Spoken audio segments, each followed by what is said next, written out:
kebijakan-kebijakan penting di Indonesia Emas 2045 atau bahkan Gen Z juga yang bikin Indonesia cemas 2045. Yang nyatanya pengangguran di generasi Z ini, kalau duit masalah utamanya, kenapa orang-orang kaya masih aja banyak yang terlibat dengan masalah? P. Diddy dengan keanehannya, Mario Dendi yang nyusahin bapaknya, Ronald Tanur yang ngegusur ibunya masuk penjara. Bahkan ada yang bilang double job sekarang itu nggak cukup buat menuhin kebutuhan kehidupan. Jadi kalau mau banyak duit mesti triple, quadruple job. Seenggaknya kita nggak ikut-ikutan hal-hal yang aneh. MLM tipu-tipu. Luar biasa Bapak Ibu yang menyaksikan video ini. Selamat datang kembali di Sebagai Podcast bareng gue Agan Gege. Channel yang dibahas tentang kisah dan kasus yang menarik yang bakal kita bahas. Tapi kemarin-kemarin podcast ini dapat komen yang bikin gue semangat tapi bikin gue sedih juga. Ada satu komen yang ngasih semangat tapi dia bilang juga subscribernya masih dikit. Nah makanya subscribe dulu channel Gemar Universe, share, like, komen video-videonya ya. Video kali ini kita bakal ngebahas salah satu generasi yang selalu di-mention akhir-akhir tahun ini. Di politik dibahas, di news kena imbas, di sosial media, di lifestyle-nya, gerak-geriknya selalu jadi perbincangan. Video ini bakal ngebahas tentang Gen Z.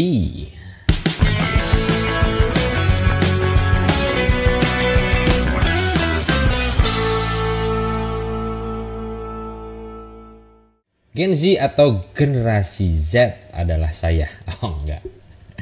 Gen Z adalah mereka yang lahir di tahun 1997 sampai 2013.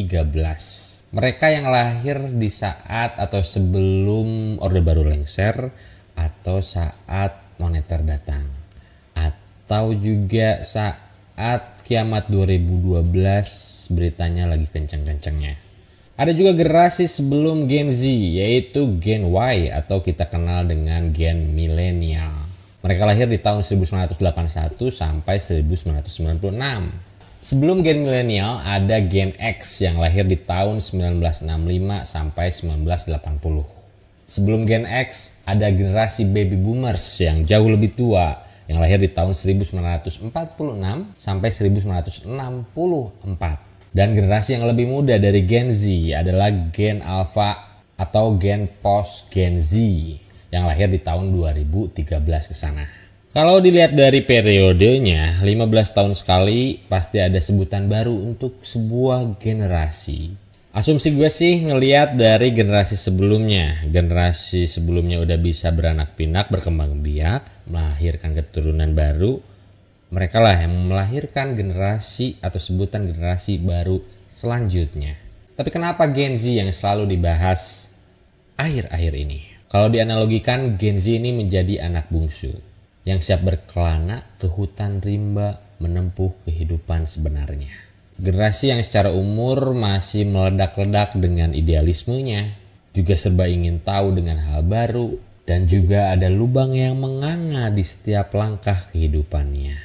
Kepleset dikit, brak, jatuh. Gen Z juga yang memenuhi sekolah, kampus, atau bahkan sebagian mengisi part-time job. Dan juga menjadi mayoritas pengunjung di setiap ada job fair.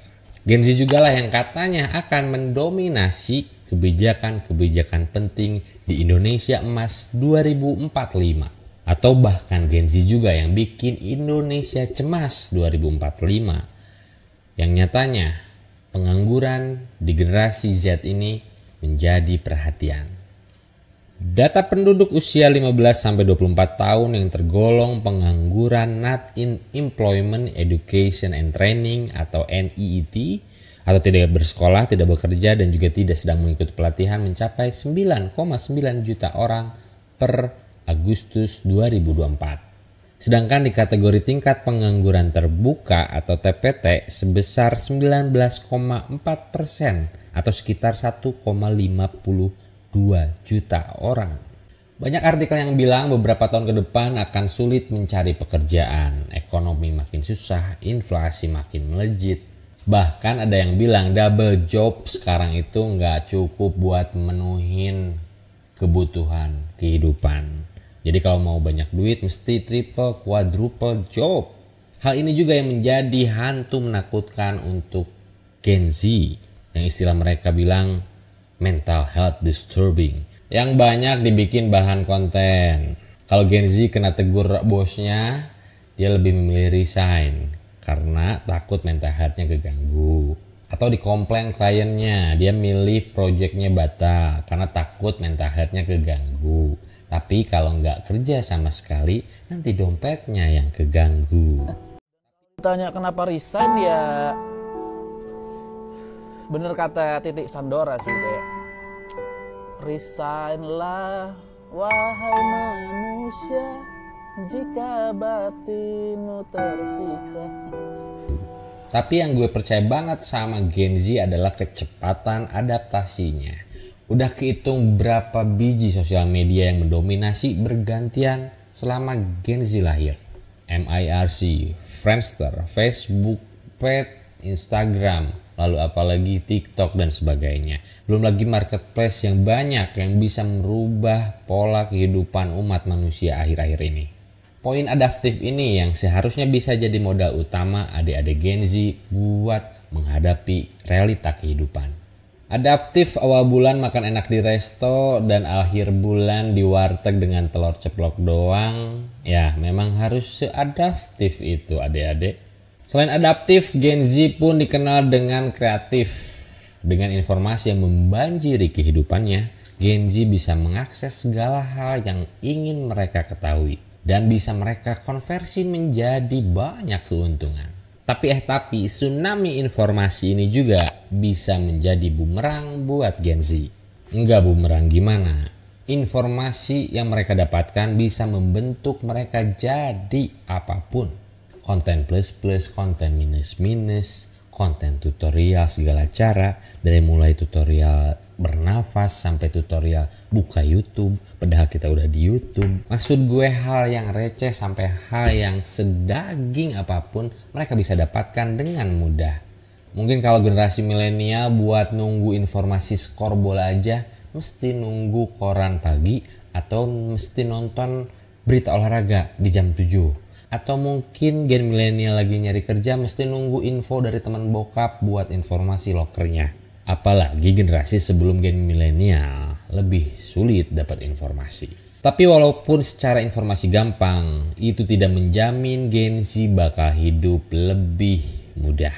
Yang tadi gue bilang, Gen Z tetap dibayangi dengan kesulitan mencari kerja, yang membuat hal ini relate sama quotes legendaris. Hidup makin sini makin susah. Yang mungkin tuh kuat dari zaman Firaun bangun piramid sampai zaman kapanpun bakal terus ada. Kalau ngomongin hidup makin sini makin susah, mungkin menurut gue memang udah semestinya kayak gitu ya. Coba lu pikir, lu pernah makin sini hidupnya makin enak, makin sini hidupnya makin gampang? Gak pernah ya? Sama. Karena gak punya duit kita jadi makin susah? Enggak juga kali ya. Kalau duit masalah utamanya, kenapa orang-orang kaya masih aja banyak yang terlibat dengan masalah? P. Diddy dengan keanehannya, Mario Dendi yang nyusahin bapaknya, Ronald Tanur yang ngegusur ibunya masuk penjara, ibu-ibu dan bapak-bapak terhormat yang lagi bagi-bagi kue yang gue gak berani sebutinnya, dan banyak lagi orang-orang kaya yang masih aja terlibat banyak masalah. Gue dari generasi milenial aja udah lumayan ngeri. Mau masukin anak sekolah Montessori, biayanya tuh udah sama kayak biaya gue masuk kuliah. Apalagi nanti adik-adik Gen Z punya anak lalu masukin anak, kayaknya udah setara sama beli rumah sekarang.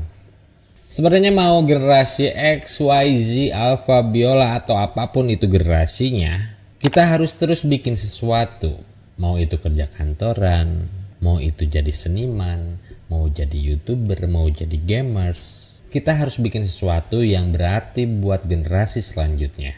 Kalau susah bikin sesuatu yang berarti, seenggaknya kita nggak ikut-ikutan hal-hal yang aneh. MLM tipu-tipu. Luar biasa Bapak Ibu yang menyaksikan video ini. Promosiin judi online, joget-joget demi saweran, tambang ilegal, kerja di Komdigi tapi lolosin judi online. Terbaru, polisi kembali menetapkan 2 tersangka, seorang pegawai Komdigi Atau penyalahgunaan jabatan yang banyak banget motifnya. Kalau kita lihat dari sisi positifnya, semuanya sekarang bisa jadi lebih mudah. Kalaupun masih susah, mungkin belum nemu aja rezekinya. Atau usaha kita aja yang kurang greget.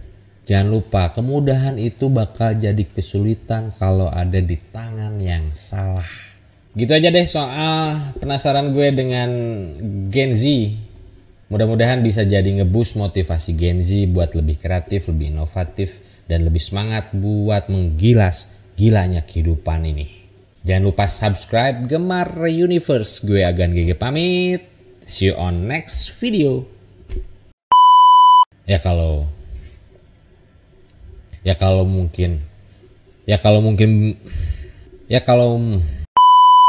sebelum gen milenial ada gen X yang lahir di tahun 1000 tuh ya. Oke.